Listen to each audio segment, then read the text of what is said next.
What's up, everybody? Welcome back to the channel, and we're continuing on the Lexus GS450h.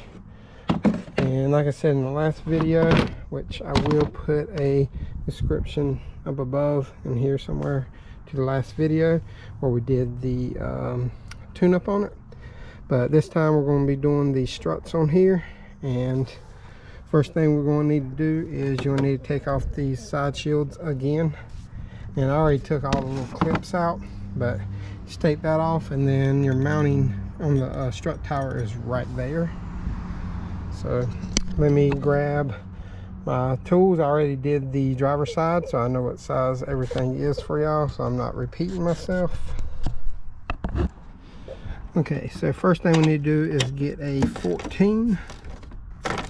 You're gonna break all these nuts loose, and this is just a cap for the actual connector on here. I'll get this off of my ratchet one-handed, so I'm trying to hold y'all and do this all at the same time. Make sure you keep these nuts because these go to the cap, not the actual strut. And I do not think you can buy a complete strut except from Lexus for this, so be mindful of that. And I think Lexus struts are like $800 a piece or something like that, $600, somewhere around there. But once you get this off, it should pull up a little bit. And then there is a connector right here. Right there's a little tab, you push down on it and it comes right off. Now with that out of the way, you can go ahead and pull this top little connector piece off if you want to. I can't get my fingers under it.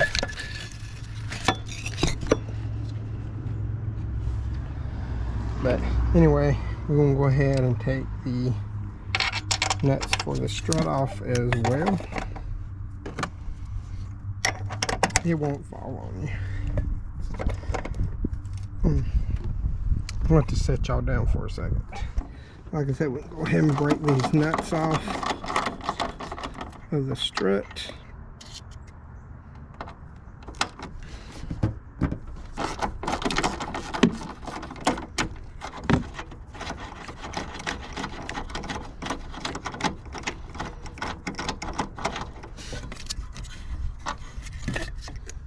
Those are your nuts. There's going to be 3 of those.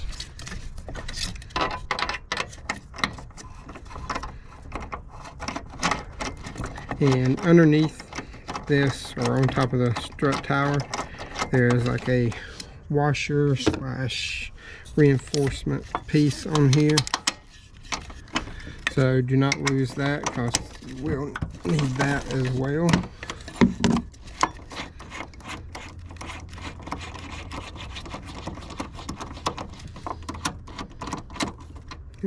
Like I said, there's 3 of those. And now that those are off, we can go down to the bottom, and you can go ahead and pull this up if you want to. That's it right here. Set it down over there. Now we're going to go inside the fender well and start taking everything off in there. So we're inside the fender now, and what you're going to have to take loose is this 10mm right here, holds your brake line and stuff like that. And then on the driver's side now, there is a level sensor. It has a 10mm on it, and it has like a little tab inside of the adjuster on the level sensor. But if you have like a ghost mark on it, go ahead and put it, you can use that to put it back where it was. But if you don't, you can actually draw with a like white paint marker or something like that. You can draw a little circle around it just so you know where it was at to begin with, and then just set it back in that location. But normally it's attached to the actual control arm, as you can see right here. That's where it would be located if there was one on this side, and then the sensor would be above where your brake line goes in. All right, we're going to break this loose. There's your 10mm. It is a short bolt, so do not lose it. All right. Now, what we're going to do is take that nut right there off. That is a 19 and the head of the bolt is a 17. This right here is pretty tight. I think it torques to 72 foot-pounds is what the torque spec said online. So we're going to take this nut and bolt out. Also, you're going to need a pry bar or something just to pull tension down on the actual control arm to pull it out.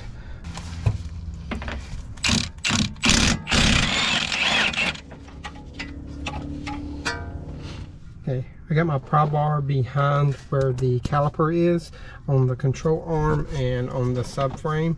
And if you, I can release tension on it like that. So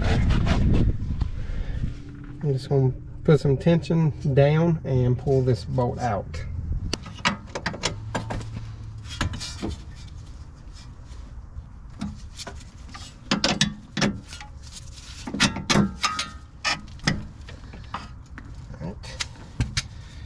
Here's your bolt right here. Get it where y'all can see. Now the strut should be free, but what we're going to do is we're actually going to take this upper control arm nut off, and it's got these little like R pin cotter pins, so they're a little bit of a pain in the butt sometimes to get off, but you just have to pull out one side and then pull back and it should come right out.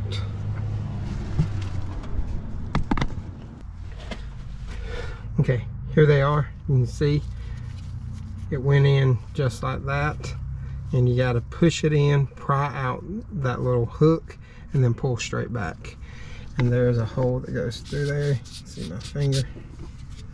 So that is a 17. You want to take that loose right there, and then we will hit it with a hammer. Don't thread that off all the way. I'm just going to use a wrench to break it loose, and then I'll use my electric ratchet to pull it the rest of the way out for us. Okay, just make sure that it's still on there. There you go, so I'll pop loose.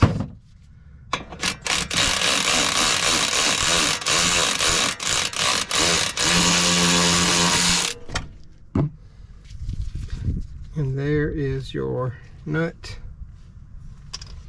So to get this out, we're going to have to pry down on the control arm again and slide it out. But I'll show it to you as I'm doing it. All right, got my pry bar in.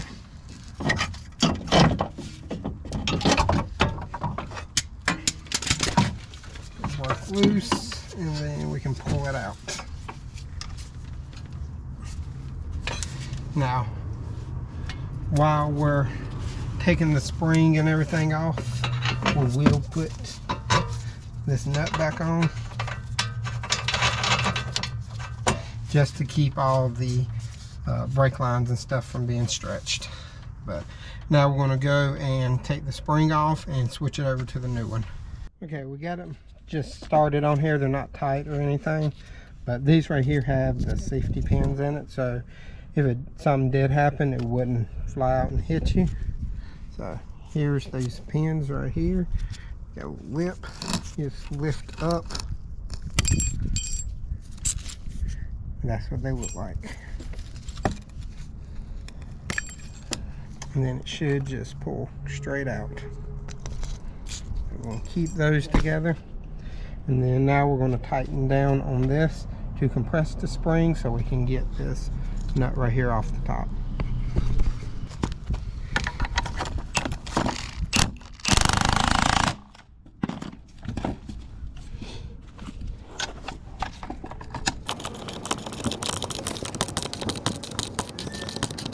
These actually have to compress a good bit because these right here are extended, especially on the driver's side it was anyway.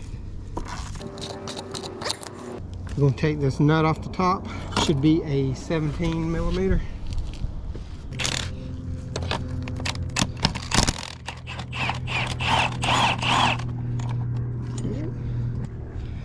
So these right here, keep those together and pull the strut out.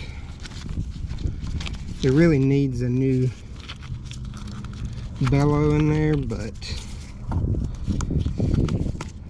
he's not worried about that at the moment. Wipe some of this dirt off the spring. And we're just going to leave it like that until we get the new strut inside of it.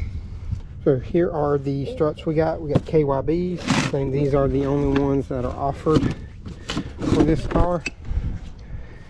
There's the part number 7210007, and this should be the passenger side on it, or the right hand side. And then there is the other one, 7210008. That should be the driver's side or the left side. They do come with a new nut, and the tip has a little isolator on it. There is your strut right there. We put the rubber isolator on there, and this can only go in one way. Right, so we got it down in there, and as you can see, it has flats on the side, so it only goes in one way. And now we're going to put that little sensor holder on there first, and then we'll put the nut on there. Now that that is on, what we can do is go ahead and release this spring a little bit on each side at a time until it's fully released, and then we can start putting it back in. Alright, we're back underneath here now, and to put it back in here, we're going to have to use the pry bar again, pry down on it until it gets down into the seat right there. So I got it in there, and I'm going to go ahead, I got it started in the holes up there, but we're going to pry down on the control arm a little bit, and then we will get it seated back in there, and then we can start the control arm up here back into the knuckle. Okay, I got a nut started up here on the top just to hold it, and now what I'm going to do is pry down on the arm again to get the bolt started.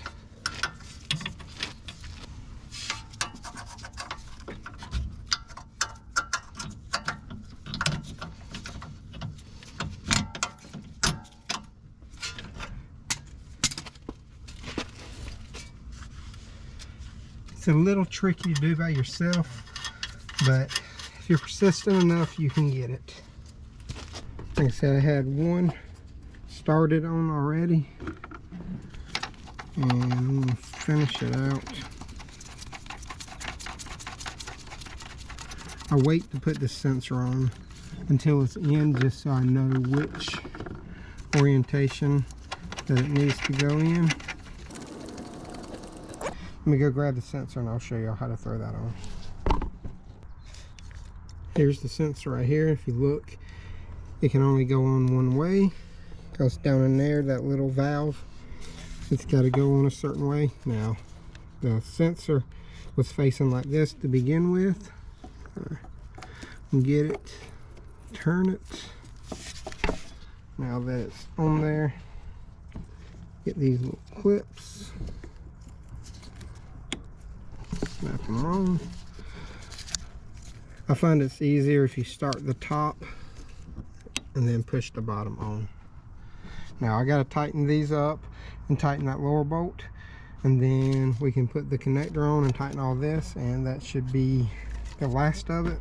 But let me get all this on and torque down, and then I'll close out the video once I'm through with all that. Alright, so we got everything back together now. Rims are torqued, both of them. All the stuff is torqued down. The strut tower bolts, they torque to 40 foot-pounds. The nut on the bottom torques to 70 foot-pounds.